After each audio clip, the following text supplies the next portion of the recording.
बच्चे, तो आज हम लोग जो है पिछले लेक्चर्स को ही कंटिन्यू करेंगे, है ना। और क्या पढ़ेंगे हम लोग, जैसा कि पता है आप लोगों को एडिशन ऑफ वेक्टर्स हम लोग पढ़ा रहे थे, तो उसी को आगे करेंगे। पिछले क्लास में जो है हम लोग हेड और टेल मेथड पढ़ लिए थे, और आज हम लोग ट्रायंगल्स लॉ और उसके बाद पैरेललोग्राम्स लॉ, फिर उसका प्रूफ, ओके, और फिर पॉलीगन्स लॉ, ये आज हम लोग करने वाले हैं। ओके, तो चलो शुरू करते हैं। तो पिछले क्लास में मैं तुमको बताया था कि हेड टेल मेथड्स, ओके, तो हम ये देखे थे कि अगर कोई भी वेक्टर इस तरह से अरेंज है कि एक का हेड और दूसरे वेक्टर का टेल हो, यानी कि फर्स्ट वेक्टर अगर ए है तो इसका हेड है, दूसरे का क्या है, यहाँ पे टेल है। मान लो ये वेक्टर कौन सा है, बी, ठीक है। तो एक का क्या है, हेड है ए पे और दूसरे का टेल है ना। और एक कोई ऐसा वेक्टर जो इसको बंद करता हो, क्लोज करता हो, इस तरह से आपका क्लोज कर रहा है, ठीक है। और इसका टेल और टेल यानी कि सबसे शुरू वाले वेक्टर का टेल और सबसे लास्ट वाले जो वेक्टर है बी, उसका हेड दोनों एक जगह हो, तो ये जो होता है एडिशन के बराबर होता था। किसका, ए प्लस बी के बराबर। तो इसको हम लोग बोलते थे रिजल्टेंट। तो रिजल्टेंट बोले या एडिशन बोले, बात दोनों क्या था, सेम था। ओके, तो हम लोग जो है शुरू करते हैं अब ट्रायंगल्स लॉ। देखो बच्चे, अगर मैं यहाँ पे तुमको एक चीज़ बताऊँ तो बताओ कि ट्रायंगल्स कौन नहीं जानता है, सब लोग जानता है ना। ट्रायंगल्स में कितने साइड होते हैं, तो 3 साइड्स होते हैं। ओके, तो मान लो एक ट्रायंगल्स हम बनाते हैं और समझेंगे एक बार धीरे धीरे करके, ठीक है। तो भाई एक ट्रायंगल्स हम लोग बना लिए, ओके, चलो भाई एक ट्रायंगल्स बना लिए। अब ट्रायंगल्स में हम लिख दिए कि ये वाला वर्टाइसेस ए है, ये वाला वर्टाइसेस बी है और ये वर्टाइसेस सी है।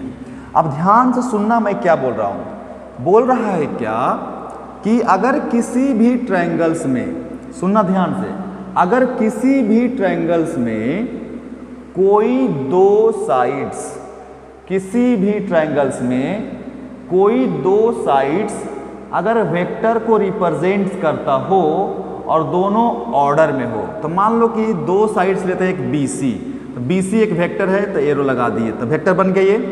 फिर सी ए साइड ले लेते हैं, तो सी ए भी वेक्टर है, लेकिन इस तरह से लेना है कि ऑर्डर में हो। तो अगर ये बी सी का यहाँ पे हेड है तो सी ए का यहाँ पे टेल होगा, तो सी ए का हेड किधर होगा, यहाँ होगा।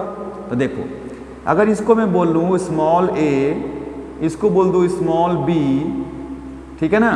तो भाई बी सी जो वेक्टर है, यानी कि बी सी जो वेक्टर है वो स्मॉल ए के बराबर है, और सी ए जो वेक्टर है बच्चे, सी ए जो वेक्टर है वो स्मॉल बी के बराबर है। और दोनों क्या चीज़ में है, ऑर्डर में है। दोनों क्या चीज़ में है, ऑर्डर में है। क्यों, क्योंकि ए का यहाँ पे हेड है और इस स्मॉल बी का यहाँ पे टेल है, तो हेड यहाँ पे, तो कैसा कॉम्बिनेशन है, हेड किसका, स्मॉल ए का, टेल किसका, स्मॉल बी का, है ना। तो हेड टेल कॉम्बिनेशन है कि नहीं है, तो ऑर्डर में है। अब क्या बोल रहा है कि अगर 2 कोई साइड्स, तो भाई बी सी और सी ए साइड्स है जो वेक्टर को रिप्रेजेंट कर रहा है और दोनों वेक्टर ऑर्डर में है, तो जो तीसरा जो साइड्स होगा ट्रायंगल्स का, यानी तीसरा साइड कौन सा हुआ, ये वाला, बी ए वाला, ठीक है। तो तीसरा जो साइड्स हुआ ट्रायंगल का वो अपोजिट ऑर्डर में होगा। मतलब क्या कि यहाँ पे जो है तीसरा लगा क्या होगा, हेड होगा, यहाँ पे क्या होगा, टेल होगा, तो टेल टेल हो गया और ये क्या हो गया, हेड हेड हो गया, है ना। तो तीसरा जो साइड्स है जो अपोजिट ऑर्डर में है, क्यों अपोजिट ऑर्डर में है, क्योंकि ये हमारा ए है, ये हमारा बी है, तो हमारा ये ऐसे होना चाहिए तो ऑर्डर में होता, ऐसा नहीं है, कैसा है, अपोजिट है। तो ये जो होगा ए और बी के रिजल्टेंट के बराबर होगा। तो रिजल्टेंट का मतलब वेक्टर एडिशन, रिजल्टेंट का मतलब वेक्टर एडिशन, तो ये जो होगा ए प्लस बी के बराबर होगा। तो बोलोगे सर ये और ये में क्या अंतर है, बिल्कुल कोई अंतर नहीं है बच्चे, लेकिन सिर्फ डेफिनेशन में चेंज होगा। तो हम लोग डेफिनेशन में क्या लिख देंगे, वही इसमें लिख रहा हूँ ना, कि अगर इसका मैं डेफिनेशन बोलूँ कि तुम लोग डिफाइन कैसे करोगे, तो डिफाइन कैसे करोगे बच्चे, तो इजीली लिख सकते हो क्या, कि if any 2 sides of a triangle, any 2 sides of a triangle क्या चीज को रिप्रेजेंट करेगा, वेक्टर्स को, रिप्रेजेंट्स वेक्टर्स, ठीक है, इन ऑर्डर, क्या चीज में, ऑर्डर में, वेक्टर्स इन ऑर्डर, ठीक है, देन द थर्ड साइड्स, ठीक है, थर्ड साइड, ठीक है, which is opposite in order will represent the resultant of two vectors। मतलब कहने का क्या भाई कि इफ एनी टू साइड्स, एक ट्रायंगल में कोई भी दो साइड्स किसको रिप्रेजेंट करता हो, represents vectors in order, vectors को रिप्रेजेंट करता हो और ऑर्डर में हो, ठीक है ना, देन द थर्ड साइड, जो तीसरा जो साइड होगा, which is opposite in order will represent the resultant of vectors. तो तीसरा जो साइड होगा जो अपोजिट ऑर्डर में होगा वो दोनों ऑर्डर वेक्टर के रिजल्टेंट, इसका मतलब कि वेक्टर एडिशन के बराबर होगा। तो ये हमारा फिगर हो गया और ये उसका स्टेटमेंट हो गया। तो क्या ये हेड टेल का ही दूसरा रूप है?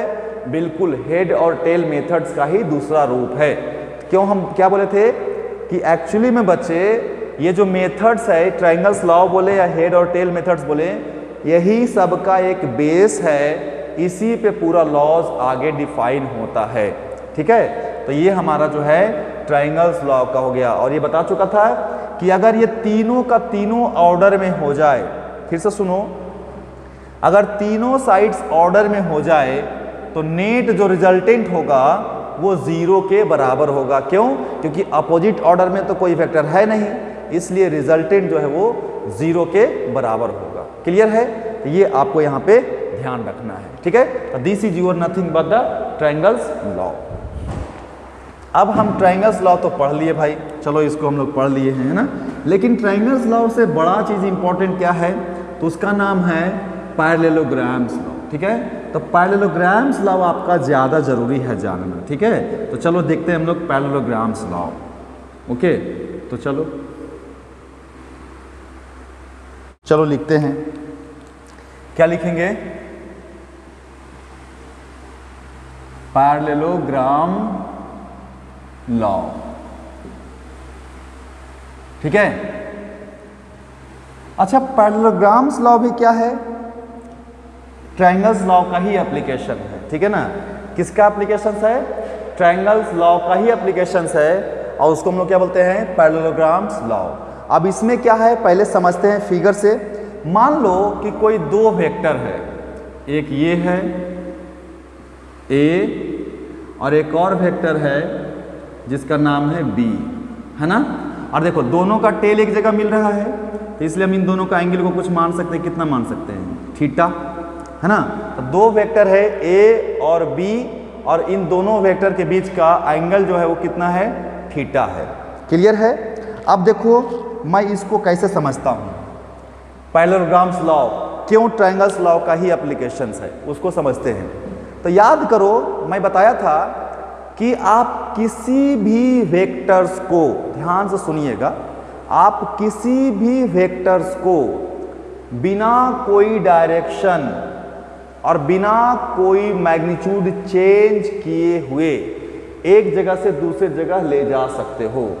तो अगर मैं तुम्हें बोलूं कि एक काम करो भाई, कि इस बी वाले वेक्टर को यहां से उठा करके और सेम एंगल पे यहां पे लेकर के चले आओ, तो आराम से ला सकते हो। और इसको लिख सकते हो तुम लोग, यानी दोनों पैरेलल होगा और इक्वल होगा। और इसको भी क्या लिख सकते हैं हम लोग? बी लिख सकते हैं।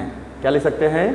बी लिख सकते हैं, ठीक है। अगर ये इसको हम आगे बढ़ा दें, तो अगर ये एंगल तुम्हारा यहाँ पे थीटा है, तो यहाँ भी कितना होगा? थीटा होगा। तो अगर ये ए है और अगर ये बी है और इन दोनों के बीच का एंगल अगर थीटा है, तो जस्ट हम बी को यहाँ से उठा करके यहाँ पे लगा दिए, जबकि दोनों का मैग्नीट्यूड सेम है और दोनों का डायरेक्शन भी सेम है, तो दोनों इक्वल वेक्टर हो गया। बहुत अच्छी बात है। अब देखो ध्यान से, तो अगर मैं अब तुमको बोलूँ, तो देखो यहाँ पे ए का क्या यहाँ पे हेड है और बी का यहाँ पे क्या है? टेल है ना। तो ए और बी क्या चीज में है? ऑर्डर में है कि नहीं है? तो ये तीसरा जो वेक्टर होगा तीसरा जो वेक्टर होगा वो अगर अपोजिट ऑर्डर में हम एक वेक्टर बनाएं, जैसे कि हम यहां बनाते हैं, देखो यहां से मिला के बना रहे हैं, ये वाला बनाए, तो ये जो वेक्टर है इसको हम रिजल्टेंट बोलते हैं। रिजल्टेंट को आर से लिखते हैं, तो रिजल्टेंट है। अब तो रिजल्टेंट कितना बराबर होगा बताओ मेरे को तुम। तो बोले कि सर ऑर्डर जो वेक्टर है ना, ऑर्डर में कौन कौन सा ए और बी है ना, तो ये सर ए और प्लस बी के बराबर होगा। अब बोलोगे सर यही पैरेललोग्राम लॉ बन गया, क्यों बन गया वो मैं अभी बताता हूं, अभी पैरेललोग्राम बना नहीं है। जिस तरह से तुम बच्चे b को यहां से उठा करके यहां पे लेके आए हो, क्या उसी तरीके से a को यहां से उठा करके यहां ले जा सकते हो कि नहीं ले जा सकते हो? बिल्कुल ले जा सकते हैं, ऐसे ले जा सकते हैं ना। तो अगर ये a है बच्चे, तो ये भी तुम्हारा क्या है, a है। और अब देखो तुम ध्यान से, a b, अब a भी तो a भी a, ये b तो ये भी b। अब पैरेललोग्राम बन गया कि नहीं बन गया? इसका कुछ नाम दे देते हैं, p q r s। तो p q r s क्या है? एक पैरेललोग्राम है। p q r s क्या है? एक पैरेललोग्राम है, ठीक है। और a एंड b क्या है? वेक्टर्स है। और r क्या है बाबू? रिजल्टेंट है। किसका है रिजल्टेंट का? किसका रिजल्टेंट है? वेक्टर a का और वेक्टर b का। यानी कि r जो है हमारा वो summation of vectors a and b के बराबर है। यही रिजल्टेंट का फॉर्मूला होता है। और यही जो है हमारा पैरेललोग्राम्स लॉ यहीं से डिफाइन होगा। कैसे डिफाइन होगा? फिर से सुनना ध्यान से, कि अगर किसी पैरेललोग्राम्स लॉ में कोई दो एडजेसेंट साइड्स, वर्ड से सुनिएगा, एडजेसेंट। एडजेसेंट का मतलब अगल बगल वाला, ठीक है। तो ये जो है P Q and P S क्या है? एडजेसेंट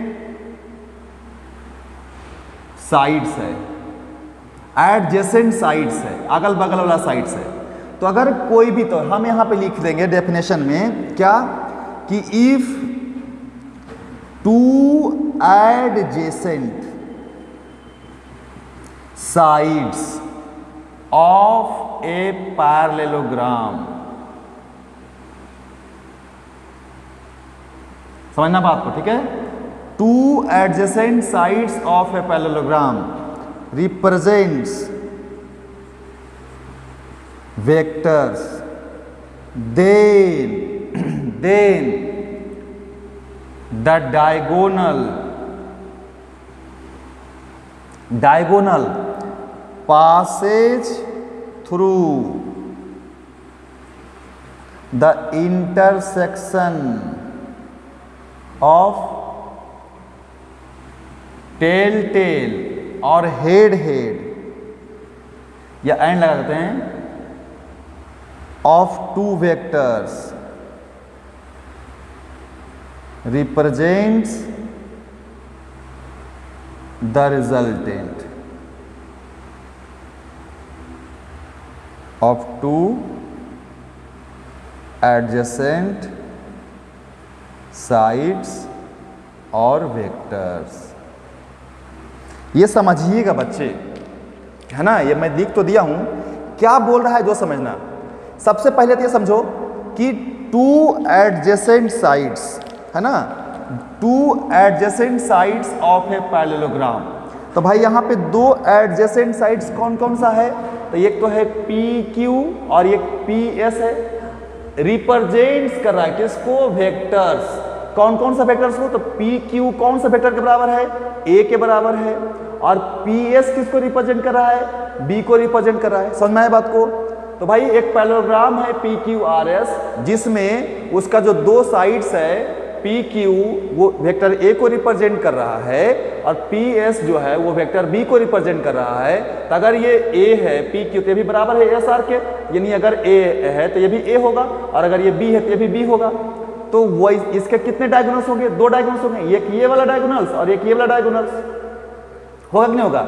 लेकिन बोल रहा है क्या कि अगर कोई पैरेललोग्राम का कोई एडजेसेंट दो साइड्स वेक्टर को रिप्रेजेंट करता हो, ठीक है, देन जो डायगोनल होगा, डायगोनल, लेकिन कौन सा डायगोनल, तो डायगोनल पासेज थ्रू, वैसा डायगोनल जो दोनों वेक्टर के टेल से या दोनों वेक्टर के हेड से पास करता हो। यहां पे क्या है, इस बी वाले का हेड है और ए वाले का यहां पे टेल है। यहां भी क्या है, ए वाले का हेड है और बी वाले का टेल है, तो वो डायगोनल नहीं। कौन सा डायगोनल बच्चे, वैसे डायगोनल जो दोनों वेक्टर के टेल वाले इंटरसेक्शन से या हेड वाले इंटरसेक्शन से पास करता हो, तो ये जो डायगोनल होगा वो इन दोनों के रिजल्टेंट के बराबर होगा। तो ही लिखा हुआ है क्या कि if two adjacent sides of a parallelogram represents vectors, then the diagonal passes through the intersection of tail and head है ना, head of two vectors, दो वेक्टर्स का टेल और हेड से जो पास करेगा, रिप्रेजेंट करेगा, क्या चीज को रिप्रेजेंट करेगा बच्चे, रिजल्टेंट ऑफ एडजेसेंट साइड्स या वेक्टर्स। समझ में आया बात। तो भाई यही जो है हमारा पैरेललोग्राम्स लॉ है। तो मतलब अब एक बार फिर से समझो, पैरेललोग्राम्स लॉ किसको बोलेंगे, यानी कि अगर कोई दो adjacent sides of parallelograms vector को रिप्रेजेंट करता हो तो उसका जो डायगोनल होगा वो कौन सा डायगोनल, जो दोनों के टेल से और दोनों के हेड से पास करने वाला जो डायगोनल्स होगा वो इन दोनों वेक्टर के रिजल्टेंट के बराबर होगा।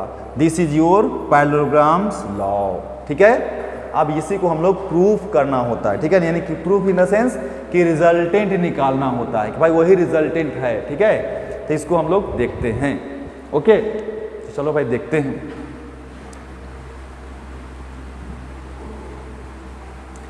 अच्छा बच्चे, एक चीज और यहाँ पे मैं बताना चाहता हूँ तुम लोगों को कि ये तो डेफिनेशन है पैरेललोग्राम्स लॉ का, ठीक है, इसमें तो कोई दिक्कत नहीं है। लेकिन बाबू जो यहाँ पे एक चीज और तुमको पूछता है कि अगर तुमसे कोई ऐसे पूछे कि फाइंड, एक और चीज समझना, और ऐसे पूछे कि फाइंड द रिजल्टेंट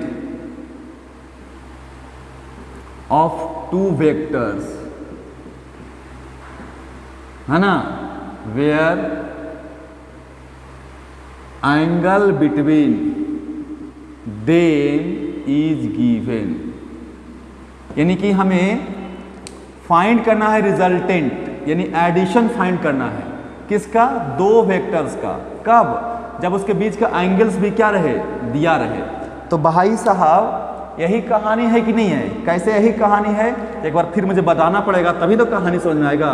तो मैं मेहनत करता हूँ, तुम भी मेहनत करो और पढ़ो मन लगा करके, ठीक है। और बिल्कुल ही अभी एकदम बच्चा जैसा एकदम सीखो, और नहीं समझ में आता है तो पूछ लिया करो कमेंट्स में करके, ठीक है ना, या फिर डिस्क्रिप्शन में डिटेल्स हम देंगे, ठीक है।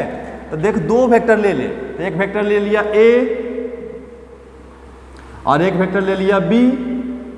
अब मान ले कि इन दोनों के बीच का एंगल कुछ दे दिए, तो एंगल दे दिए कितना, थीटा। अब यही थीटा तुमको क्या करना है, थीटा दिया हुआ है ना एंगल दोनों के बीच का, अब इसका रिजल्टेंट निकालना है। तो भाई रिजल्टेंट जो होगा वो पक्का इन दोनों ए और बी के बीच में ही कहीं होगा कि नहीं, तो भी कैसे निकालेंगे, तो उसका भी निकालने का तरीका पैरेललोग्राम्स लॉ ही है। तो अगर ये वाला स्टेटमेंट दे कि find the resultant of two vectors where angle between them is given, या फिर डायरेक्ट पैरेललोग्राम्स लॉ बोले, तो दोनों का बात क्या रहेगा बच्चे, सेम रहेगा, और दोनों का फॉर्मूला भी सेम होगा, दोनों का आगे प्रोसेस भी सेम ही होगा। क्लियर है।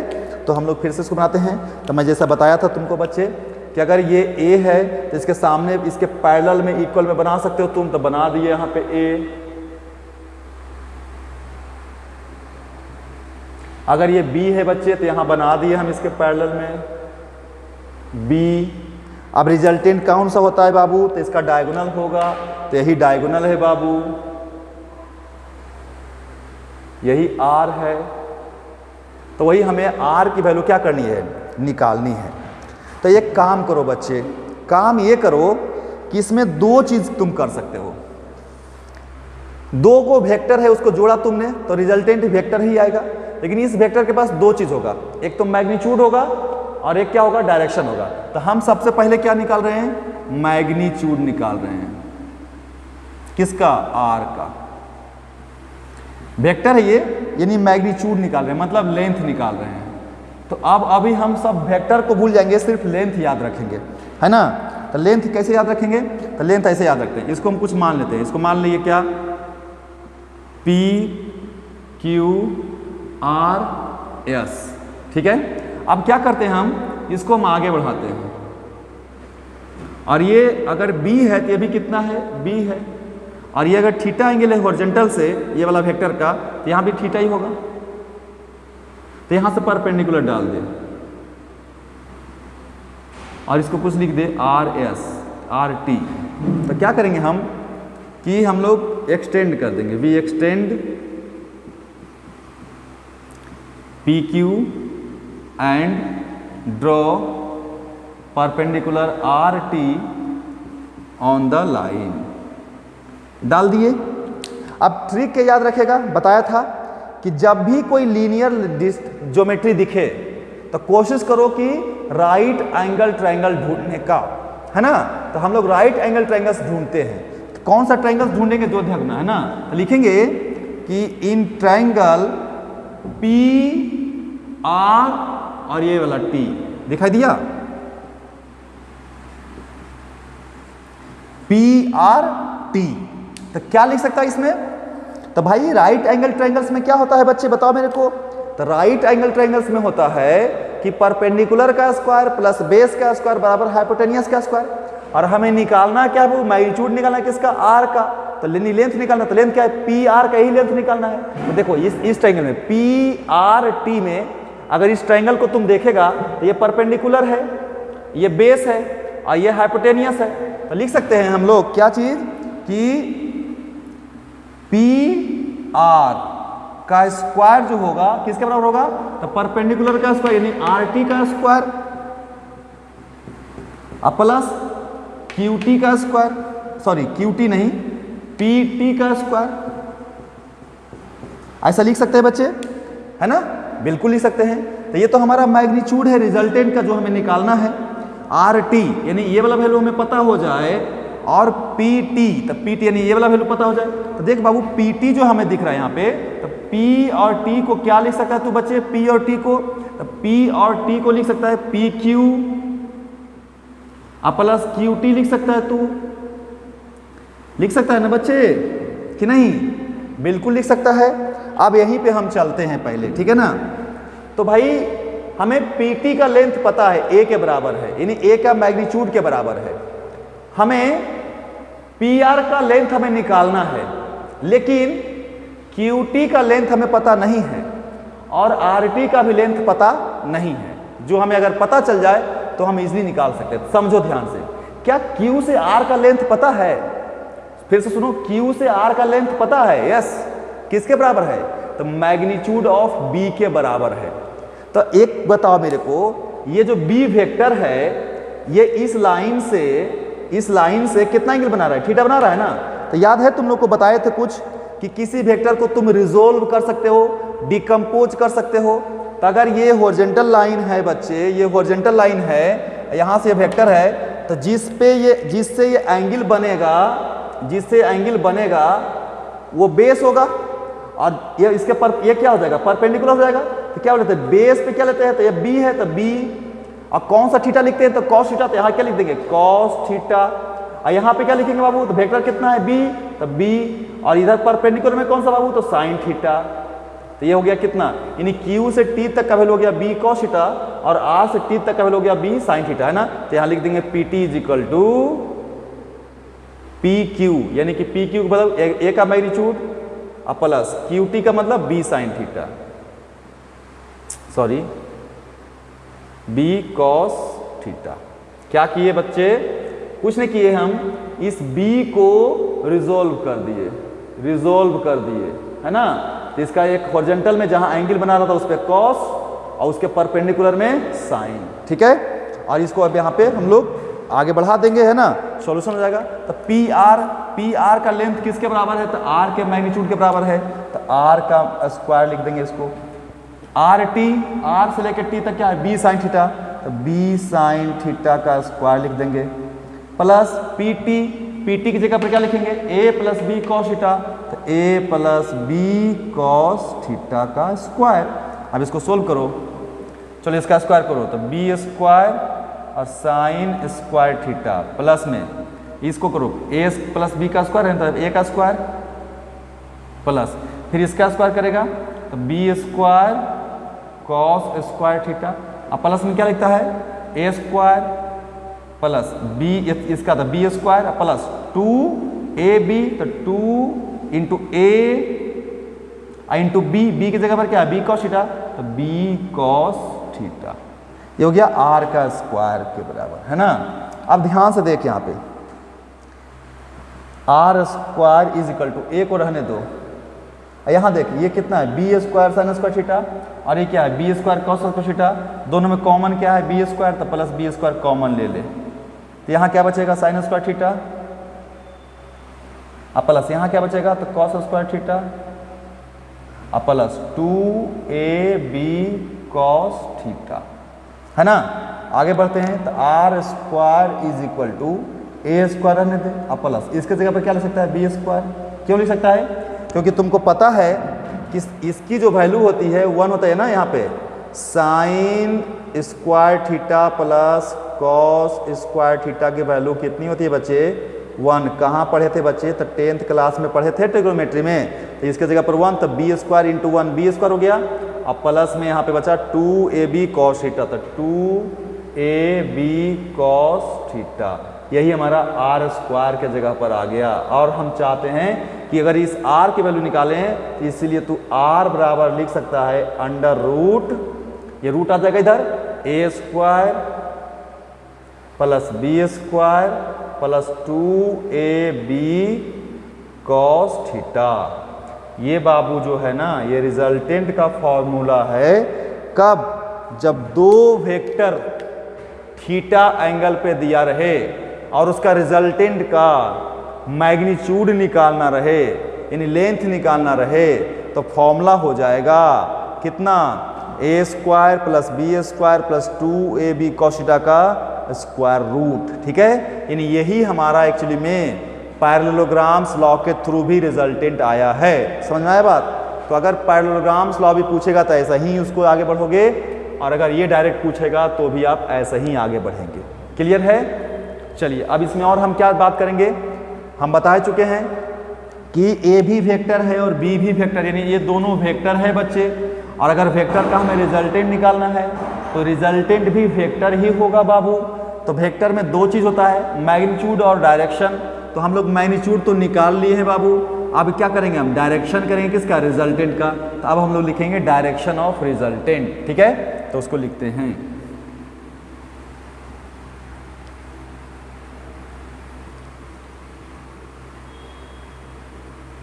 देखो क्या है ना कि बहुत ही बेसिक्स अभी पढ़ा रहे हैं, एकदम हम लोग इजी पढ़ा रहे हैं ना, ताकि आप लोग इजी वे में सीख सको उसको। ठीक है ना, आसानी से सीखोगे तो सब कुछ मजा आएगा, नहीं तो फिर दिक्कत है ना। एक बार जानता है, तुम मेरा पूरा वीडियो जा करके देख, फर्स्ट लेक्चर से आज तक का, मैं गारंटी देता हूँ ना, बहुत मजा आ जाएगा। फिर तुमको ना किसी और जगह जाने की जरूरत नहीं होगी, है ना। आप लोग बस थोड़ा सा किसी टीचर्स का भी, किसी का भी शुरू से लास्ट तक देखो, 10 मिनट देखने 5 मिनट देखने से कुछ समझ में नहीं आता है। ठीक है, अब हम बात करते हैं डायरेक्शन किसका, आर का। तो लिखेंगे डायरेक्शन की बात कर रहे हैं, किसका डायरेक्शन भाई, रिजल्टेंट का, है ना, डायरेक्शन। तो याद है तुम लोग को डायरेक्शन कैसे बताए थे, डायरेक्शन बताए थे कि एंगल कितना बनाता है एक्सिस से। तो यहाँ पे तो एक्सिस है नहीं, तो हम लोग किसी एक को रेफरेंस मान लेंगे। ठीक है, तो भाई बोले थे एंगल फ्रॉम एनी एक्सिस और एनी रेफरेंस वेक्टर। अगर आपको ये लेक्चर देखना है तो आप पीछे जाइए, जिसमें हमने पढ़ाया है डायरेक्शन ऑफ वेक्टर्स, मतलब लेक्चर नंबर 3, डायरेक्शंस कैसे निकालते हैं वेक्टर्स का। तो उसमें 2D वेक्टर्स का, 3D वेक्टर्स का डायरेक्शंस बताए हैं। तो हम ये भी बोले थे कि वेक्टर्स का डायरेक्शन का मतलब होता है angle formed by vector from any reference axis और एनी रेफरेंस वेक्टर। तो यहां पे हम मान लेंगे ए को रेफरेंस वेक्टर मान लेंगे। तो लेट हम मान लिए कि ए जो है हमारा इज रेफरेंस वेक्टर है, रेफरेंस वेक्टर है। तो हम ऐसा मानेंगे कि ये जो रिजल्टेंट है ये ए वाले वेक्टर से, यानी कि ए वाले वेक्टर से बाबू, है ना, कौन से वेक्टर से, ए वाले वेक्टर से कुछ एंगल बनाता है, ए वाले वेक्टर से कुछ एंगल बनाता है। तो मान लेते हैं एंगल कितना बना रहा है, अल्फा। तो यहां पर लेट कर रहे हैं, लेट जो रिजल्टेंट आर है वो मेक्स एंगल अल्फा बना रहा है किसके साथ, विथ ए के साथ। तो वही डायरेक्शन हो गया, ठीक है। तो इन ट्रायंगल याद करोगे पी आर टी जो है बाबू, हमें इस एंगल को निकालना पड़ेगा। सबसे आसान क्या बताए थे, tan में बताए थे। तो tan अल्फा बराबर लिखेंगे परपेंडिकुलर अपॉन बेस। तो परपेंडिकुलर का मतलब बाबू कि इसके अल्फा के सामने तो यही परपेंडिकुलर है, तो आर टी हो जाएगा। और बटा में बेस कौन सा बाबू, तो P से लेकर T तक, तो P से लेकर T तक, तो उसको लिख देंगे और क्या। तो tan अल्फा को लिखेंगे आर टी की जगह पर B साइन थीटा, और अपॉन में बाबू इसके जगह पर लिखेंगे a plus B cos theta. तो a plus B cos theta, ये हो गया हमारा डायरेक्शन, ठीक है। तो तुम चाहो तो इसलिए अल्फा इज इक्वल टू लिख सकते हैं। अगर अल्फा की वैल्यू लिखना हो तो इसको इधर लेके आएंगे तो हो जाएगा tan के पावर -1, इधर पावर 1 है ना, और उल्टा जाएगा तो -1 हो जाएगा। और क्या हो जाएगा यहाँ पे, तो b साइन थीटा और upon a plus B cos theta. यही याद रखना है, ठीक है, आपको डायरेक्शंस में। क्या भाई, हम रेफरेंस किसको माने हैं, ए को रेफरेंस माने हैं, इसलिए हम एंगल कहां से लिए हैं, ए से लिए हैं। अच्छा, यहां पे कोई बच्चा चाहेगा सर एक काम करिए, क्या हम बी से एंगल नहीं ले सकते हैं, बी से एंगल नहीं ले सकते हैं, बी से भी तो ले सकते हैं। हाँ बिल्कुल ले सकते हैं, बीटा मान लो। तो अगर मैं तुमको बोलूं कि इसको मैं हटाता हूं, है ना, अगर मैं तुमको बोलूं कि इफ बीटा बी जो है vector, vector B is reference, ठीक है ना, मतलब कहने का क्या बच्चे कि अगर हम इसको रेफरेंस मान ले, बी को रेफरेंस मान ले, तो एंगल हम लोग बी से डिफाइन करेंगे। तो क्या हो जाएगा, tan बीटा हो जाएगा, है ना। तो जस्ट इसको उल्टा कर दो, और क्या, कुछ नहीं करना है। तो let angle beta R makes angle beta. तो इसलिए tan बीटा की जगह पर क्या लिखेगा तू, तो जहां पे है b वहां पे a हो जाएगा, तो a साइन थीटा हो जाएगा, और अपॉन में b plus a cos theta हो जाएगा। मतलब जहां पे a है वहां पे b कर दो, क्यों, क्योंकि पहले रेफरेंस a को लिए हो और अब रेफरेंस b को लिए हो, तो a को b से रिप्लेस कर दो। ये बीटा हो गया, तो इसलिए बीटा बराबर आ गया tan inverse a sine theta और upon b plus a cos theta. तुम यार टेंशन मत लेना बाबू, तुम जो ये एंगल यानी ये अल्फा, अगर मान लो बीटा नहीं भी तुम्हारे को मैं पढ़ाऊं, और अगर तुमको अल्फा निकालने पता है और ये पूरा का पूरा थीटा पता है, तो देखिए ये पूरा एंगल थीटा पता है, पहले से क्वेश्चन में दिया था, और अल्फा तुमने यहाँ से निकाल लिया, तो ये तो वैसे भी निकल जाएगा ना, थीटा में से अल्फा घटा देंगे तो ऐसे भी निकल जाएगा। समझ में आ रहा है बात। तो कोई ज़रूरी नहीं है कि आपको मैं ये पढ़ाऊँ तो ही आप ये बना सकते हो, ठीक है, आप अपने मन से भी बना सकते हो। क्लियर है बाबू कि नहीं। तो चलो, ये आसान था, तो हमने इसको प्रूव कर दिया। अब इसमें क्या करते हैं बच्चे कि कुछ हम लोग इसमें स्पेशल केस भी आता है, उसको भी देखना चाहिए, समझना चाहिए, है ना, ताकि आसानी से हम समझ सके। ठीक है, चलो उसको भी हम लोग लिखते हैं।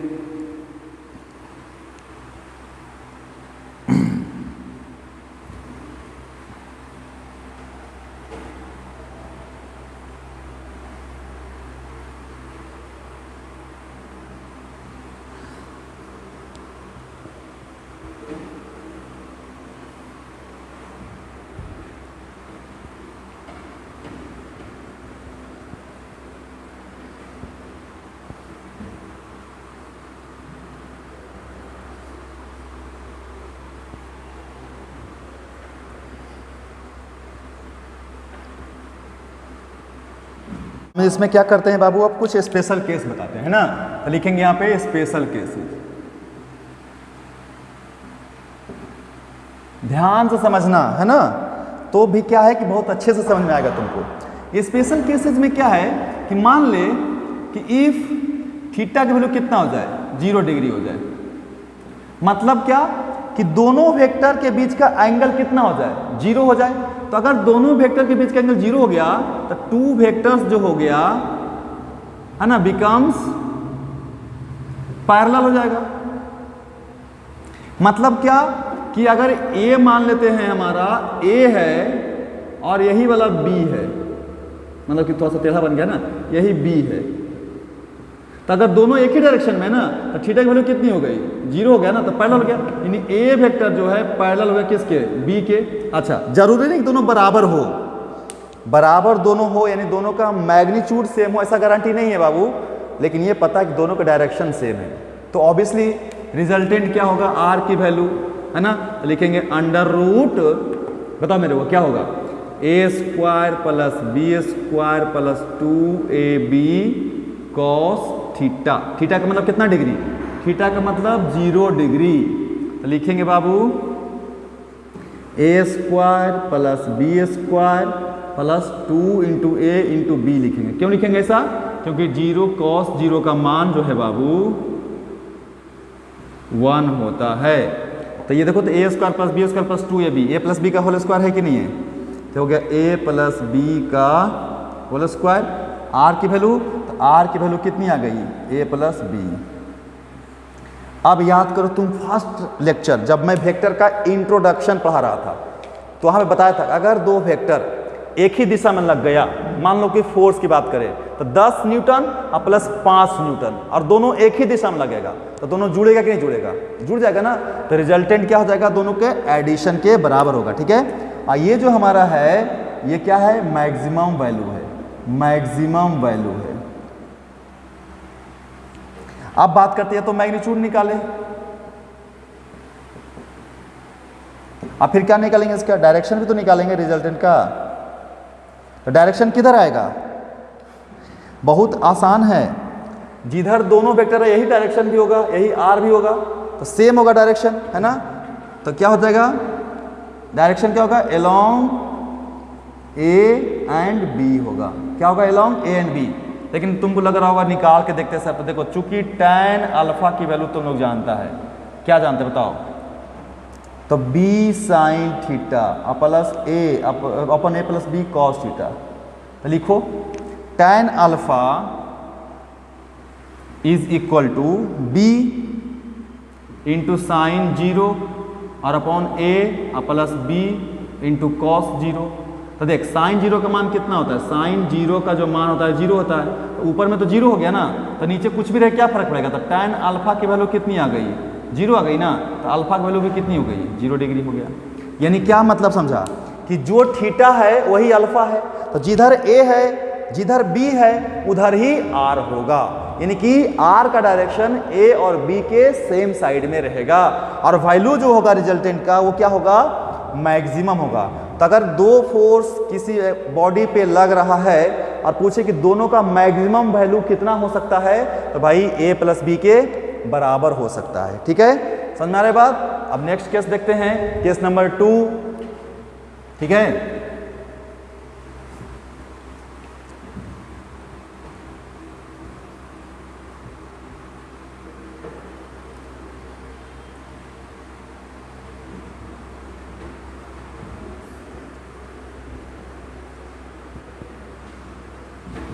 केस नंबर 2 देखो बाबू, केस 2 अगर थीटा की वैल्यू कितना हो जाए, अच्छा अभी चल तो 90 डिग्री वाला लिखते हैं ना, 90 डिग्री हो जाए, मतलब क्या ए और बी क्या होगा, दोनों परपेंडिकुलर होगा ना बाबू। तो मान ले अगर ये ए है और ये अगर बी हो जाए, ये ए हो जाए और ये बी हो जाए, है ना, यानी ए जो है परपेंडिकुलर जो है किसके, बी के, और यही 90 डिग्री हो जाए, तो रिजल्टेंट कुछ ऐसा होगा, यही आर होगा, होगा कि नहीं होगा। अब देखो ध्यान से, आर होगा कि नहीं होगा, है ना। तो भाई रिजल्टेंट का फॉर्मूला कितना हो जाएगा, तो under root A square plus B square plus 2ab cos theta, यानी कॉस थीटा की जगह पर कितना 90 डिग्री, तो 90 हो जाएगा।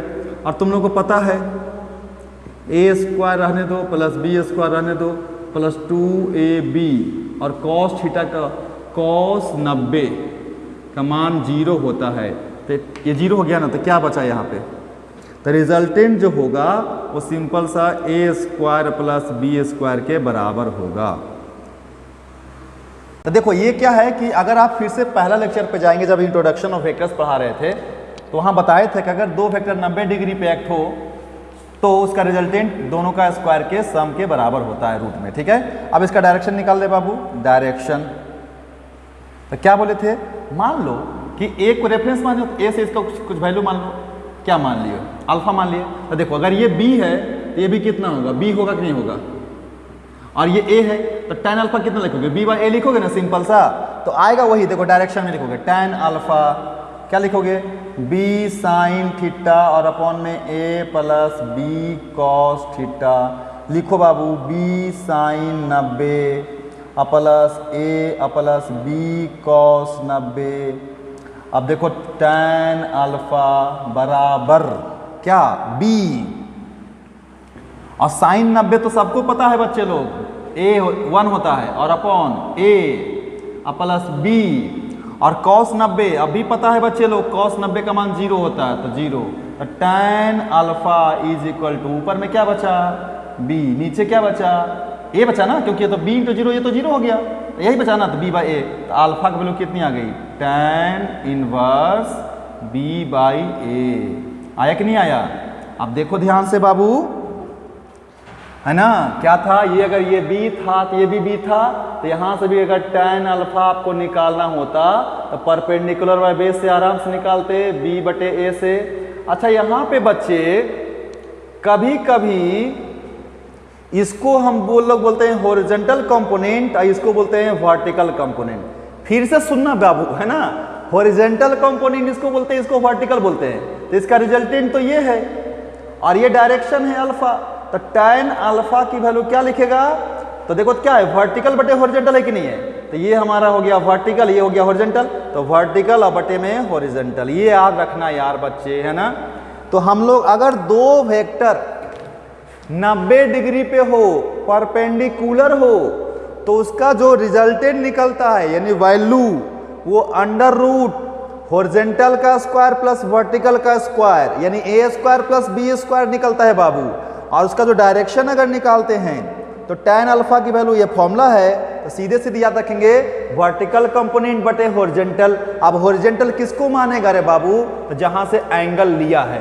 अगर तुम होशियार बच्चा है ना, और तुमको टैलेंट, अगर टैलेंट तुम्हें कूट कूट के भरा हुआ है ही यार, तुम लोग टैलेंटेड तो है ही। अगर मैं तुमको बोलूं कि सर ये जो है ना दो वेक्टर है, ये सर ए है और ये बी है, अब इसका रिजल्टेंट सर ये है, ठीक है ना, रिजल्टेंट है, तो रिजल्टेंट तो भाई वही निकलेगा। रिजल्टेंट कैसे निकलेगा, तो A square plus B square. लेकिन अगर मैं तुमको बोलूं बाबू कि एक काम कर, तू एंगल जो है ना वर्टिकल से बताओ, हॉरिजॉन्टल से नहीं बताओ तू एंगल। फिर से समझना बच्चे, एंगल तुमको कहां से हम निकालने के लिए बोल रहे हैं, वर्टिकल से एंगल बोल रहे हैं निकालने के लिए।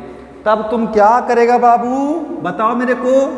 तो एंगल जो अगर तुमको पूछे कि एंगल जो निकालना है कहां से निकालना है, फ्रॉम वर्टिकल से निकालना है।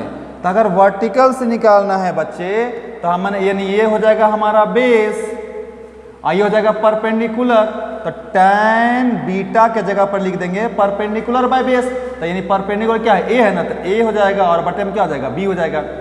यानी कि सिंपल सी बात है कि जिस साइड पे एंगल लेंगे उसी को बेस मानेंगे, तो बेस नीचे आएगा और परपेंडिकुलर है तो ऊपर चला जाएगा, ये वाला कंपोनेंट्स है ना। तो ध्यान रखना है कि एंगल हमें कहाँ से निकालना है, एंगल जिससे आप मेजर कर रहे हो, है ना, जहां से कोई भी चीज मेजर करना शुरू करते उसी को रेफरेंस बोलते हैं और उसी को बेस बोलते हैं, आधार, जहां से कोई चीज की शुरुआत होती है ना। तो अगर यहाँ पे एंगल इस B वाले वेक्टर से शुरुआत हो रहा है तो B को ही हम लोग आधार बोलेंगे, B को ही हम लोग रेफरेंस बोलेंगे, B को ही हम लोग क्या बोलेंगे, बेस बोलेंगे। अंडरस्टैंड। तो ये क्या है कि बहुत ही इजी है ना।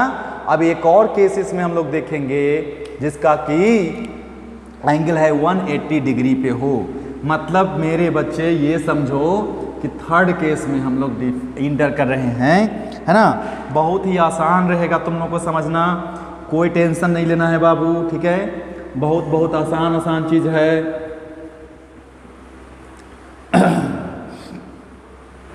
चलो देखते हैं। देखो इधर, मतलब ये मेरे बच्चे कि अगर मैं तुमको बोलूं केस थर्ड में सर कि अगर थीटा की वैल्यू कितना डिग्री हो जाए बाबू, 180 हो जाए, मतलब क्या कि एक वेक्टर अगर इधर है ए तो बी किधर हो जाए, इधर हो जाएगा कि नहीं हो जाएगा, बी। Yes sir. और एंगल कितना डिग्री हो जाएगा, थीटा बराबर 180 डिग्री, तो क्या हो जाएगा, एंटी पैरेलल।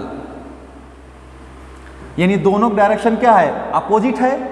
तो आर की जो वैल्यू होगी बच्चे वो कितने के बराबर होगी, तो A square plus B square plus 2ab cos theta, है ना। तो लिखेंगे A square plus B square plus 2ab cos 180। और कॉस 180 जो होता है बाबू वो -1 होता है ना।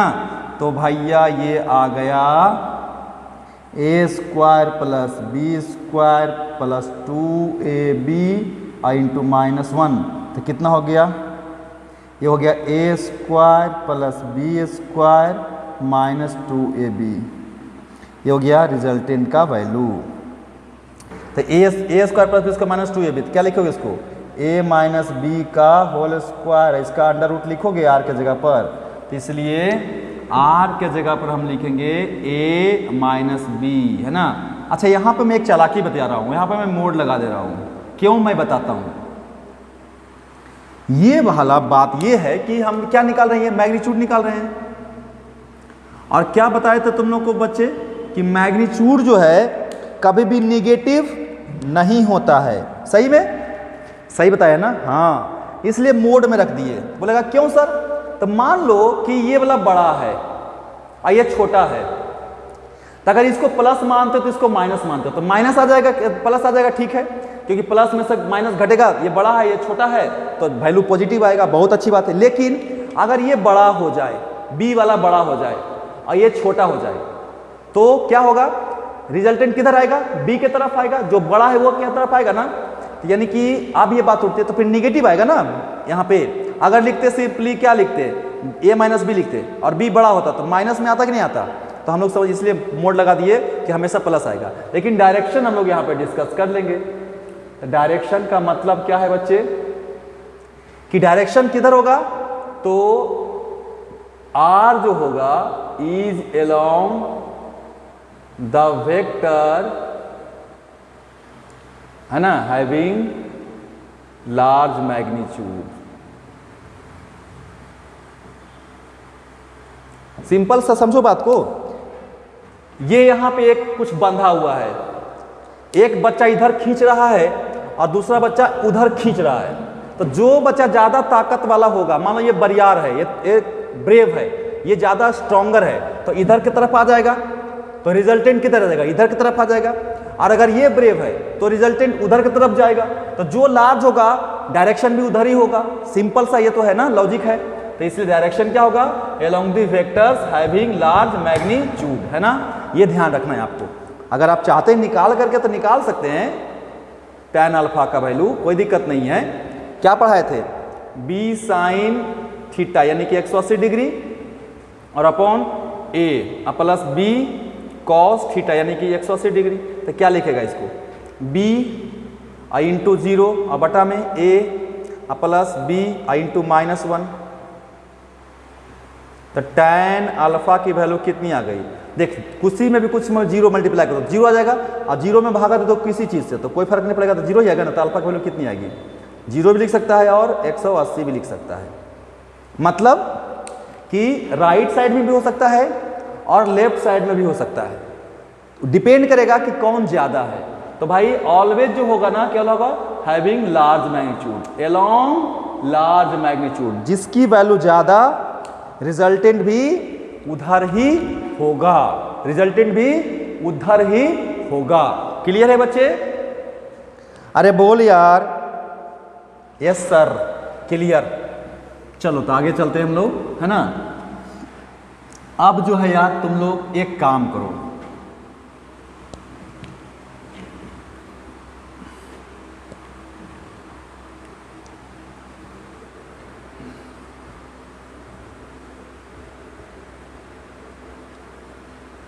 अगर तुमसे कोई पूछे बच्चे कि सर आर के जगह पर ए प्लस बी तो होता है, तो अगर यानी जो ये जो फॉर्मूला लिखे हैं आर, वो कितना लिखे हैं, under root A square plus B square plus 2ab cos theta, यही ना रिजल्टेंट का मैग्नीट्यूड है। मैग्नीट्यूड है कि नहीं है बताओ मेरे को। तो इसको तो वैसे भी लिख सकता है, और सर ए वेक्टर को जोड़े हैं किसके साथ, बी के साथ, और यही रिजल्टेंट आया है। इसी का हम मैग्नीट्यूड की बात कर रहे हैं, वही क्या आया है, लेंथ है किसका, आर का। ठीक है, रिजल्टेंट का लेंथ है कि नहीं, यानी ए किसका मैग्नीट्यूड है, रिजल्टेंट का मैग्नीट्यूड को ही ए प्लस बी का मैग्नीट्यूड बोलते हैं। और यही कितना आया निकल के, तो भाई निकल के आया है A square plus B square plus 2ab cos theta आया है। लेकिन अगर पूछे एक देन, अगर तुमको a माइनस बी का मैग्नीट्यूड निकालना हो, समझना ध्यान से, रिजल्टेंट क्या है, एडिशन ऑफ वेक्टर्स है। तो दो वेक्टर्स था a और b, उसको ऐड किए और उसका मैग्नीट्यूड निकाले। तो जो मैग्नीट्यूड निकाले वही आर आया, और उसी का ये वैल्यू था कितना, a square plus B square plus 2ab cos theta. लेकिन मुझे अगर a माइनस बी का मैग्नीट्यूड निकालना है तो कैसे निकालेंगे, उसको तो समझना पड़ेगा ना। तो यहां पे मैं बहुत आसानी से समझाता हूं, प्लीज समझना। अगर मैं तुमको बोलूं कि ये हमारा a है और ये हमारा b है, तो ये तो हमारा क्या हो गया, r हो गया। और कितना के बराबर हो गया, a प्लस b के बराबर हो गया। और ये एंगल कितना था, थीटा था। अगर मैं तुमको बोलूं कि एक काम कर तू, अगर ये b है तो इसके जस्ट अगर उल्टा चलेगा ये, तो ये कितना हो जाएगा, माइनस बी होगा कि नहीं होगा। और अगर देखो ये टोटल एंगल कितना 180 है, अगर ये थीटा तो ये कितना हो जाएगा 180 माइनस थीटा हो जाएगा, होगा कि नहीं होगा। तो अगर तुमको रिजल्टेंट निकालना हो किसका, a माइनस बी का, नोट a प्लस बी का, ठीक है। तो अगर ये हम a और ये b लेते हैं, तो अगर इसके बीच का एंगल थीटा है, तो ये वाला जो रिजल्टेंट होगा वो क्या होगा, a प्लस बी को बराबर होगा। तो अगर ये इसके उल्टा चले आए तो माइनस बी हो जाएगा। तो ये टोटल एंगल कितना 180, और ये थीटा, तो ये कितना 180 माइनस थीटा। तो a का रिजल्टेंट और माइनस बी का रिजल्टेंट इधर होगा कहीं, है ना। अब इसका मैग्नीट्यूड कितना होगा, तो इसका जो मैग्नीट्यूड लिखेगा तो कैसे लिखेगा, तू आराम से लिख सकता है कि क्या, a का स्क्वायर प्लस माइनस बी का square plus 2ab into cos, यानी सब मैग्नीट्यूड है, तो यहाँ माइनस लिखो नहीं लिखो कोई दिक्कत नहीं है। a का मैग्नीट्यूड, b का मैग्नीट्यूड, फिर 2 इंटू a का मैग्नीट्यूड, b का मैग्नीट्यूड, कॉस एंगल किसके किसके बीच, a के बीच और माइनस b के बीच। तो ये एंगल कितना है, तो कॉस 180 माइनस थीटा, तक लिखेंगे कॉस 180 माइनस थीटा। और ये कितना होता है, a square plus B square plus 2ab into cos 180 minus theta को माइनस कॉस थीटा बोलते हैं, तो माइनस ऑफ कॉस थीटा हो जाएगा। ठीक है, तो यहाँ पे वैल्यू कितना आ जाएगा बाबू, इसीलिए a माइनस बी वेक्टर का जो मैग्नीट्यूड होगा वो होगा a square plus B square minus 2ab cos theta होगा। समझना रहे बात कि नहीं। तो अगर तुमको a प्लस बी का अगर मैग्नीट्यूड पूछे तो a square plus B square plus 2ab cos theta लिखोगे।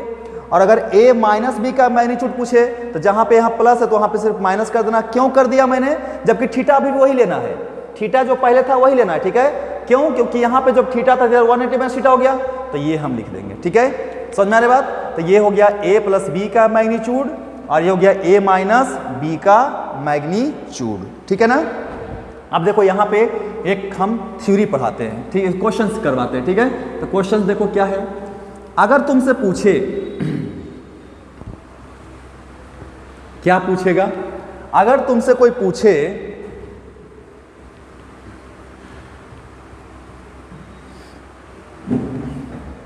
ध्यान से देखना क्या, कि इफ a प्लस बी का जो मैग्नीट्यूड है वो इक्वल हो जाए किसके, a माइनस बी के मैग्नीट्यूड के, ठीक है, देन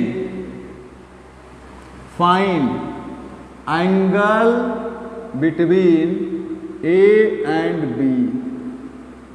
तो हमें a और b के बीच क्या करना है, एंगल निकालना है। तो कैसे निकालेंगे, कुछ नहीं करेंगे, a प्लस बी का मैग्नीट्यूड लिखो तो क्या होता है, under root A square plus B square plus 2ab cos theta, लिख दिए, equal to a minus B का मैग्नीट्यूड लिख, under root A square plus B square plus plus नहीं माइनस 2ab कॉस थीटा। इसका स्क्वायरिंग कर दो तो ये खत्म हो गया। तो क्या बचा,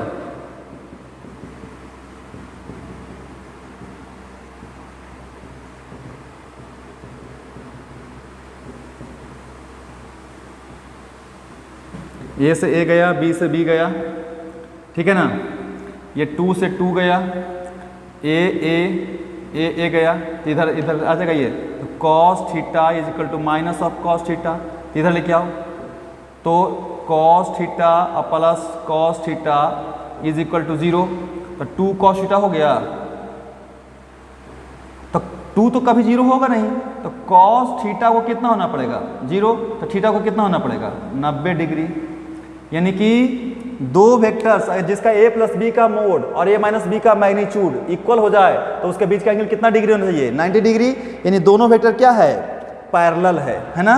ये तो मैं तुमको कैलकुलेशन करके दिखाया, और आओ मैं इसका फोटो बना के दिखाता हूँ, है ना, ग्राफ से दिखाता हूँ तुमको, फोटो बना करके दिखाता हूँ कि तुम इसको कैसे बना सकता है। देख, अगर मैं बोलूँ तुमको ये a है और अगर ये b है, तो अगर ये a है तो ये भी b लिख सकता है तू, या मैं a प्लस बी का मैग्नीट्यूड बताता हूँ ना, b यहाँ पे या b है, तो ये कितने बराबर है, a प्लस b। और अगर ये b है और ये एंगल कितना है, थीटा, यही ना एंगल थीटा होता था, तो अगर मैं इसको इधर बनाऊं तो ये कितना है, माइनस b है, और अगर यहां से इसे जोड़ दूं इसको ये, तो ये कितना है कि नहीं है। अब देखो ध्यान से, इसकी लंबाई देख और इसकी लंबाई देख, इक्वल है, नहीं है ना, नहीं है, क्यों, अगर ये बी, ये तुमको समझ रहा है बी यहाँ पे थीटा क्यों बनाए हैं, क्योंकि ऐसे लिख सकते हैं बी को, अगर ये बी है तो ये भी बी लिख सकते हैं, और ये एंगल हम थीटा का लेते हैं तो यहाँ पे ठेले, इसीलिए बनाए, ठीक है। तो देखो ध्यान से, अगर ये बी है ये ए है, तो जोड़े इसको, तो क्या आया, a प्लस बी आया, इसको घटाना है तो b को निगेटिव किए और फिर यहाँ से जोड़े तो क्या आया, a माइनस बी आया। लेकिन इसकी लंबाई यानी कि मैग्नीट्यूड और इसकी लंबाई यानी कि a माइनस बी का मैग्नीट्यूड दोनों इक्वल होना चाहिए, लेकिन यहाँ पे नहीं है। क्यों नहीं है, क्योंकि ये जो एंगल है 90 के बराबर नहीं है। अब ये एंगल 90 करो, अब फट से तुम्हारा आंसर आ जाएगा, ठीक है। अब मैं उसको क्या करता हूँ, 90 डिग्री पे बनाता हूँ। देख इधर, अगर मैं इसको a लूं और ऊपर करके ऐसे b लूं, अब इसको जोड़, तो ये जोड़ दिया तो ये हो गया a प्लस बी। और अब क्या करिए, 90 डिग्री है कि नहीं है ना 90। अब b को नीचे ला के आओ, अब फिर यहां से इसे जोड़, ये कितना है ना। अब देख, ये तो सेम है, ये जितना ऊपर उतना ही इतना नीचे है, तो ये क्या होता है, a का स्क्वायर प्लस b का स्क्वायर, ये हो गया। ये भी कितना हो गया, a और b है, तो ये कितना हो गया, a का स्क्वायर प्लस b स्क्वायर। तो इसकी वैल्यू क्या है, यहाँ पे सेम है ना, यानी a प्लस बी का मैग्नीट्यूड और a माइनस बी का मैग्नीट्यूड क्या है, इक्वल है। लेकिन कब ऐसा है बच्चे, जब ये एंगल कितना डिग्री है, 90 डिग्री है, वहां पे नहीं था 90, तो ये आप ऐसे एनालिसिस करके बना लो या डायरेक्ट फोटो से बना लो आप, है ना। आप कितना टैलेंटेड हो, कैसे सीखते हो, कैसे सोचते हो, है ना। इसलिए मैं बोलता हूँ बच्चे, है ना, कि मेहनत से कभी मत भागना, है ना। मेहनत हमेशा करना, मेहनत ही तुमको कामयाब करेगा। हार्डवर्क का कोई ऑल्टरनेटिव नहीं है। अगर ऐसा तुम सोचता है कि कोई चीज़ आसानी से हम सीख लाएंगे तो नॉट पॉसिबल। ओके, चलो अब इसमें जो है हम थोड़ा सा और इंटरेस्ट बढ़ाते हैं, है ना। जैसे जैसे हम बोले थे ना, जैसे जैसे आगे बढ़ेंगे हम इंटरेस्ट बढ़ते जाएगा, ठीक है ना। तो और इंटरेस्ट इसमें बढ़ाते हैं, ठीक है। अब क्या और एक क्वेश्चंस करते हैं, है ना। मैं ऐसा पढ़ा रहा हूँ ना कि क्वेश्चंस भी थ्योरी है, थ्योरी ही क्वेश्चंस है, क्वेश्चंस ही थ्योरी है, ताकि तुम जब क्वेश्चंस पढ़ोगे तो तुमको लगेगा कि सर ने ऐसे ऐसे बताया था, वही काम मुझे करना है। चलो रे भाई, ये तो बहुत आसान है, ये तो ऐसा ही बना देंगे, है ना। फिर तुमको मज़ा आएगा, फिर तुम अपने दोस्त को बोलोगे कि चलो भाई मेडॉक एडू सर बहुत अच्छा है ना, वहाँ पे सर जो पढ़ा रहे हैं बहुत सारे, तुमको सर केमिस्ट्री पढ़ा रहे हैं, फिजिक्स पढ़ा रहे हैं, मैथ पढ़ा रहे हैं, बायो पढ़ा रहे हैं ना, सब कुछ आपको मिल रहा है एक जगह पे। तो चलिए हम लोग एक और शुरू करते हैं इसमें।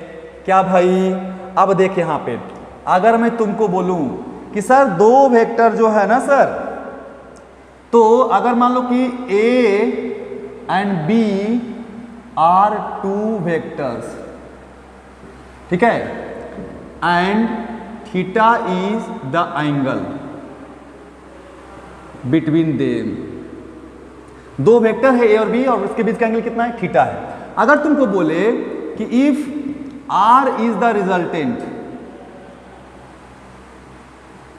है ना, and alpha and beta are the directions from vector A and B, then दो वेक्टर है ना, कौन कौन सा, एक है ये ए और दूसरा है बी, दोनों के बीच का एंगल कितना है, थीटा है, और ये रिजल्टेंट है आर। कैसे बनाएंगे रिजल्टेंट को, यहां से ये ए है तो यहां पे ए बना सकते हैं, या अगर ये बी है तो यहां पे बी बना सकते हैं, और ये रिजल्टेंट ऐसे बना सकते हैं, यही आर है, और ये एंगल कितना है, थीटा है। अब क्या बोल रहा है, क्या बोल रहा है कि अल्फा और बीटा क्या है, डायरेक्शंस है, किसका, आर का। कहां से, ए से और बी से, यानी कि ए से जो डायरेक्शन से अल्फा है और बी से डायरेक्शन है वो बीटा, यानी ए वाला से जो डायरेक्शन है वो अल्फा है और बी वाले से जो डायरेक्शन है, बी से जो डायरेक्शन है वो बीटा है। अब इसमें जो है ये तो कुछ इसमें क्वेश्चन है ही नहीं। अब मैं बोल रहा हूं क्या कि अगर तुमसे पूछे कि पहला केस में, केस 1, कि अगर मोड ए बड़ा हो जाए किससे, मोड बी से, ठीक है, यानी ए का मैग्नीट्यूड बड़ा हो जाए किससे, बी से, तब क्या आपका ऑप्शन आएगा, डायरेक्ट मैं बता रहा हूं, ठीक है। तो तुम बोलोगे क्या कि इतना, तो अल्फा बराबर बीटा, दूसरा में अल्फा ग्रेटर देन बीटा, तीसरा में अल्फा लेस देन बीटा, चौथा में नन। तो कौन सा ऑप्शन सही है। तो मेरे बच्चे उतना टेंशन तुम नहीं लेना, है ना, बहुत ही आसानी से इस क्वेश्चन को तुम करोगे। अभी मैं तुमको सिखाऊंगा, तुम फट सा कर लोगे। कैसे, देखो इधर ध्यान से, क्या लिख रहा है कि भाई ए जो है ना, ए वाला लेंथ ज़्यादा है किससे, बी से, तो ए का लेंथ बड़ा बना दो।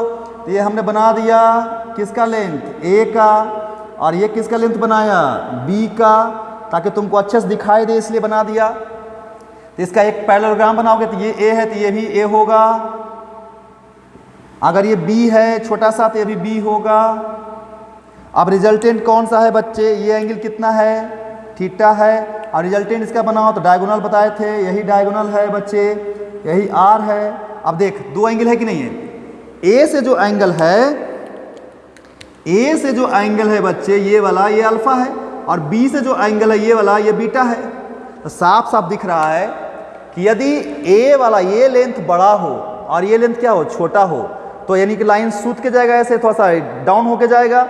अगर ये डाउन होके गया है तो ऑब्वियसली अल्फा जो है छोटा हुआ किससे, बीटा से। तो यानी तुम बोल सकते हो क्या कि सर अल्फा जो, अगर मैं बोलूं कि अल्फा जो होगा वो छोटा होगा किससे, बीटा से, कब होगा ऐसा बच्चे कि जब हमारा ए का जो मैग्नीट्यूड है वो बड़ा होगा किससे, बी के मैग्नीट्यूड से। तो यानी कि कौन सा ऑप्शन सही है, तो ये वाला ऑप्शन सही है ना। ध्यान से समझो, जो बड़ा है उसको बड़ा बनाएंगे, जो छोटा है उसको छोटा बनाएंगे, फिर उसके बाद एक पैरेललोग्राम बनाएंगे, फिर उसके बाद उसको डायगोनल्स को मिलाएंगे और फिर चेक कर लेंगे कि ए से एंगल कितना था अल्फा, बी से एंगल कितना था बीटा, और कौन तुमको बड़ा दिख रहा है कौन छोटा दिख रहा है, तो अल्फा छोटा दिख रहा है बीटा बड़ा दिख रहा है, तो अल्फा छोटा हो गया बीटा बड़ा हो गया। यानी उल्टा है, अगर ए बड़ा है तो उसका एंगल छोटा होगा, और अगर बी बड़ा होगा तो उसका एंगल छोटा होगा। कैसे, देख लो। अब इसी में मैं अगर तुमको एक क्वेश्चन बोलूं कि केस 1 लिया हूं, अगर मैं बोलूं केस 2 अगर मैं तुमको बोलूं, ठीक है ना, केस 2 क्या, यदि मेरा ए का जो मैग्नीट्यूड है वो छोटा हो जाए किसके, बी के मैग्नीट्यूड से, तब कौन सा ऑप्शन है, वही ऑप्शन रहेगा। पहला में क्या है, अल्फा बराबर बीटा, दूसरा में अल्फा ग्रेटर देन बीटा, तीसरा में अल्फा लेस देन बीटा, और चौथा में नन रहेगा। तब क्या करेगा, तो देखो तो कौन बड़ा है, बी बड़ा है ना, तो इसको मैं मिटाता हूं और क्या करता हूं, बी का मैग्नीट्यूड को बड़ा करता हूं। क्या चीज, बी के मैग्नीट्यूड को बड़ा करता हूं। तो करो जरा सा, तो बताओ मेरे को, यानी कि ये हमारा ए है और ये हमारा बी है, तो पैरेललोग्राम बनाओगे सबसे पहले। तो अगर ये ए है तो इसके जस्ट पैरेलल यहाँ पे खींच सकते हो तुम, तो ये भी ए, और अगर ये बी है तो यहाँ पे बना सकते हो बी, तो ये बी बना दिए भाई, ठीक है। और अब क्या करेंगे हम, इसके डायगोनल्स को मिला दो, तो मिला दो ये डायगोनल्स को, चले गए। अब देख, ये बीटा से एंगल कितना था, बी वाला वेक्टर से कितना एंगल था, बीटा था, और ए वाला से कितना एंगल है, अल्फा है। अब कौन बड़ा दिख रहा है, अल्फा बड़ा दिख रहा है ना, तो अल्फा क्या हो जाएगा, बड़ा हो जाएगा किससे, बीटा से। तो कौन सा ऑप्शन हो जाएगा, दूसरा हो जाएगा। क्यों, क्योंकि बी वाले का मैग्नीट्यूड बड़ा है, तो बी का अगर मैग्नीट्यूड बड़ा है तो उसका एंगल छोटा होगा, यानी बीटा छोटा होगा और अल्फा बड़ा होगा।